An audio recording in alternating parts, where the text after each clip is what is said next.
हम लोगों ने कंप्लीट किया meaning of controlling, types of controlling and features of controlling. आज के क्लास में हम लोग को पढ़ना है importance of controlling. So before start anything थोड़ा सा मैं आपके साथ डिस्कस कर लूँ कि सारे फंक्शंस के मीनिंग, फीचर्स एंड इम्पोर्टेंस हम लोग आज के क्लास में कंप्लीट कर लेंगे। इसके बाद थ्योरीज ऑफ मैनेजमेंट के 2-3 क्लास आएंगे।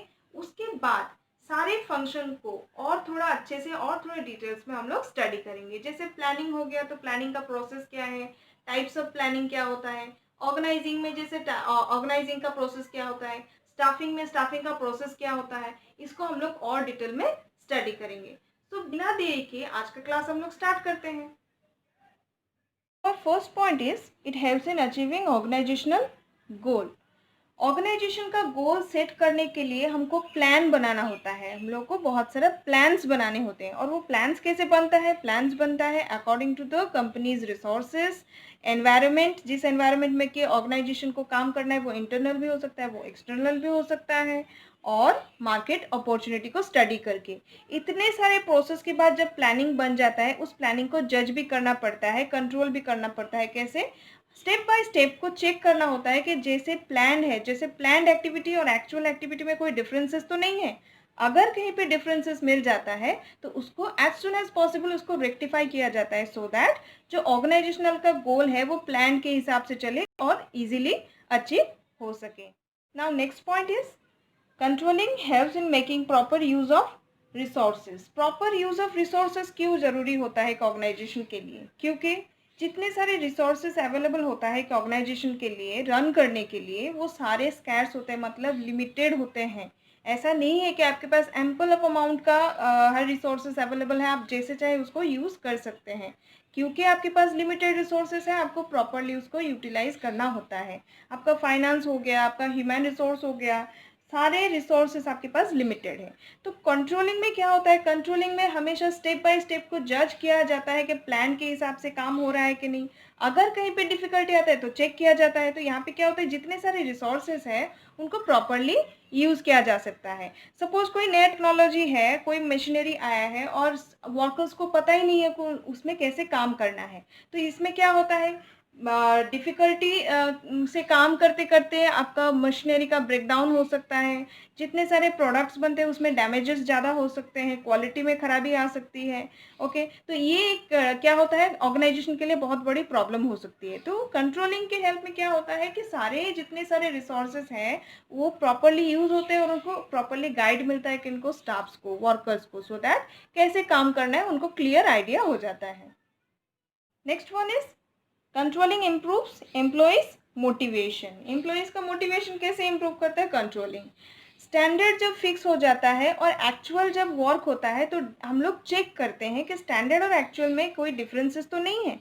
अगर कोई स्टाफ्स को, सपोज कोई वर्कर का टारगेट 1 मंथ में था 100 यूनिट्स ऑफ प्रोडक्ट बनाने के लिए, वही उसी जगह पे वर्कर्स ए ने क्या किया, 120 यूनिट्स प्रोडक्शन किया और वर्कर बी ने 80 यूनिट्स ऑफ प्रोडक्ट प्रोडक्शन किए। तो यहाँ पे क्या होता है, एम्प्लॉय ए के लिए मोटिवेशन कैसे हो सकता है? उसको इंसेंटिव मिल सकता है, उसको बोनस मिल सकता है, उसको ट्रांसपोर्ट फैसिलिटीज दिया जा सकता है। ओके, सो ये होता है मोटिवेशन किसका? एम्प्लॉय ए का, ताकि वो और अच्छे से काम कर सके। तो एम्प्लॉय बी का क्या होगा? एम्प्लॉय बी का तो परफॉर्मेंस थोड़ा कम है, उसका 100 यूनिट्स की जगह पे 80 यूनिट्स है। तो यहाँ पे क्या जा सकता है, उसको मोटिवेट किया जा सकता है, उसको ट्रेनिंग दिया जा सकता है, सो दैट वो अपना जो वर्क है उसको और अच्छे से कर पाए और अपना टारगेट अचीव कर सके। तो डिफरेंट डिफरेंट वर्कर का मोटिवेशन का प्रोसेस अलग होता है, ये यहाँ पे कंट्रोलिंग में स्टडी किया जाता है और जज करके उसी एम्प्लॉय को उसी हिसाब से मोटिवेट किया जाता है। Okay, next is it ensures order and discipline. Discipline कैसे मेंटेन होता है एक ऑर्गेनाइजेशन में? एक ऑर्गेनाइजेशन के जितने सारे वर्कर्स और स्टाफ्स हैं उनका वर्क पहले से ही सेट होता है, प्री डिटरमाइंड होता है कि काम उनको कैसे करना है। तो यहाँ पे क्या होता है, कोई भी वर्कर अपने काम से भटक नहीं सकते, कहीं पे डिसऑनेस्टी भी नहीं आ सकता है, वो कहीं पे अवॉइड नहीं कर सकते। उनका जो रिस्पॉन्सिबिलिटी है, उनका जो ड्यूटीज़ है, उनको उसको करना ही होता है और वैसे ही करना होता है जैसे कि गाइड किया जाता है, जैसे कि प्री डिटरमाइन और सेट किया गया है पहले से। अगर कहीं पे थोड़ा सा भी चूक होता है, अगर कहीं पे थोड़ा सा भी लैकिंग होता है, तो वहाँ पे तुरंत इमीडिएटली काम स्टार्ट हो जाता है, उनको कंट्रोल किया जाता है, उनको बोला जाता है कि काम कैसे करना है, सो दैट एक proper order and discipline maintain रहता है कहाँ पे, एक ऑर्गेनाइजेशन में। और ये डिसिप्लिन ऑर्डर मेंटेन करने से क्या होता है कि ऑर्गेनाइजेशन का जो एनवायरनमेंट है वो सेट होता है और अच्छा होता है, सो दैट सारे एम्प्लॉयज़ एक सेम डायरेक्शन में चलते हैं। Now next is control helps in improving efficiency of the employees. Employees का एफिशिएंसी कैसे इम्प्रूव होता है, कंट्रोलिंग के हेल्प से। अभी हम लोग समझते हैं कंट्रोलिंग में क्या होता है। पहले से स्टैंडर्ड फिक्स हो जाता है और एक्चुअल परफॉर्मेंस जो होता है एम्प्लॉय का वो डे टू डे चेक होता है। चेक होने से क्या होता है, एम्प्लॉयज़ को प्रॉपरली पता होता है उनको करना क्या है और उन्होंने किया कितना है।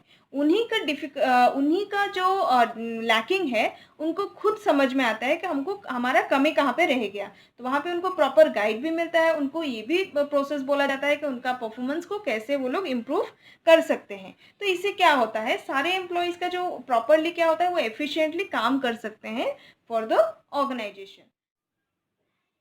Next one is controlling helps in minimising error. एक ऑर्गेनाइजेशन में बहुत सारा लेवल होता है और बहुत सारे लेवल में बहुत सारे काम होते हैं। तो हर लेवल पे अगर कहीं पे एरर को अननोटिस्ड रह गया, उसको नोटिस नहीं किया गया, तो एक ऑर्गेनाइजेशन बहुत हार्मफुल हो सकता है ऑर्गेनाइजेशन के लिए, और वो बहुत ज़्यादा सफ़र कर सकता है। तो यहाँ पे क्या होता है, कंट्रोलिंग के हेल्प से एक स्टैंडर्ड पहले से फिक्स होता है और जो डे टू डे वर्क होता है, एक्चुअल वर्क, उसको जज किया जाता है। कहीं पे भी अगर हल्का सा मिस्टेक समझ में आ गया, लैकिंग समझ में आ गया, वहाँ पे एज सुन एज पॉसिबल उसको चेक किया जाता है, सो दैट ये जो अननोटिस्ड रह जाने वाला जो एरर है उसको हम लोग रेक्टिफाई कर सके। जितना जल्दी रेक्टिफाई हो उतना जल्दी एक ऑर्गेनाइजेशन के लिए अच्छा होता है। Next is controlling facilitates decentralisation. अब डिसेंट्रलाइजेशन क्या होता है समझते हैं। एक ऑर्गेनाइजेशन में बहुत सारा एक्टिविटी को परफॉर्म करना होता है, लेकिन ये पॉसिबल नहीं होता है कि कोई एक पर्सन और एक ग्रुप ऑफ पर्सन सारा एक्टिविटी को मैनेज करे। पूरा ऑर्गेनाइजेशन का जो एक्टिविटी होता है उसको डिफरेंट डिपार्टमेंट में डिवाइड किया जाता है, और वो पर्सन जो कि उसी डिपार्टमेंट और उसी काम में माहिर होता है, स्पेशलाइज होता है, उसको अथॉरिटी दिया जाता है उसी डिपार्टमेंट को संभालने के लिए। तो ये कैसे होता है, ये प्रॉपर कोऑर्डिनेशन होता है तभी ये डिसेंट्रलाइजेशन पॉसिबल होता है। अगर कोऑर्डिनेशन नहीं रहा और अथॉरिटी आपने प्रोवाइड कर दिया काम करने के लिए, तो हो सकता है कोई इसको मिसयूज कर सके। तो इससे उभरने के लिए क्या होता है, कंट्रोलिंग क्या करता है, उसका एक्टिविटी को चेक किया जाता है, सो दैट जो प्री प्लान्ड एक्टिविटी है वो डिसेंट्रलाइजेशन के बाद भी क्या होता है उसी हिसाब से काम चलता है। Now next is it facilitates coordination. Coordination का मतलब क्या होता है, एक दूसरे डिपार्टमेंट के साथ, एक डिपार्टमेंट दूसरे डिपार्टमेंट के साथ एक प्रॉपर कोऑपरेशन बना के काम करता है। With the help of controlling सारे के सारे डिपार्टमेंट एक दूसरे के साथ प्रॉपर कोऑर्डिनेशन बिठा के चलते हैं, क्योंकि उनको पता है उनको करना क्या है और कैसे करना है, क्या उनको अचीव करना होता है।